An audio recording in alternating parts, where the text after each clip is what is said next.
નમસ્કાર મિત્રો, તત્કાલ ન્યૂઝમાં આપનું હાર્દિક સ્વાગત છે। છેલ્લા 24 કલાકમાં કપરડામાં 11 મીમી વરસાદ, મધુબન ડેમના 4 દરવાજા ખોલાયા, 13 લો લાઇન રસ્તા બંધ। વલસાડ જિલ્લામાં છેલ્લા 24 કલાકમાં વરસાદી માહોલ જામ્યો છે। જિલ્લામાં સૌથી વધુ કપરડા તાલુકામાં 11 મીમી વરસાદ નોંધાયો છે।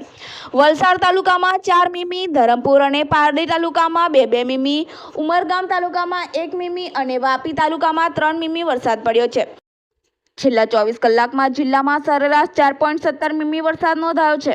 1 જૂનથી અત્યાર સુધીમાં વલસાડ જિલ્લામાં કુલ સરેરાશ 1501.5 મીમી વરસાદ પડ્યો છે।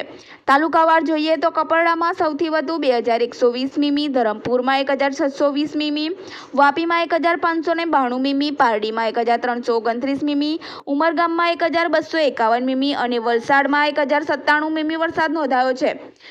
વરસાદને કારણે જિલ્લાના 13 લો લાઇન રસ્તાઓ પર નદીના પાણી ફરી વળ્યા છે। સલામતીના કારણોસર આ તમામ રસ્તાઓ પર વાહન વ્યવહાર બંધ રાખવામાં આવ્યો છે।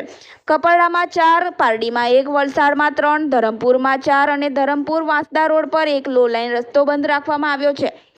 રાજ્ય હવામાન વિભાગે વલસાડ જિલ્લા, દાદરા નગર હવેલી અને દમણ સહિત દક્ષિણ ગુજરાતમાં ભારે પવન સાથે વરસાદની આગાહી કરી હતી। આગાહી અનુસાર ગઈકાલે સવારથી જ વલસાડ જિલ્લામાં વરસાદી માહોલ જામ્યો હતો। આવા તત્કાલ ન્યૂઝને જોવા અને સાંભળવા અમારી ન્યૂઝ ચેનલને લાઇક, સબસ્ક્રાઇબ, શેર કરો। ધન્યવાદ।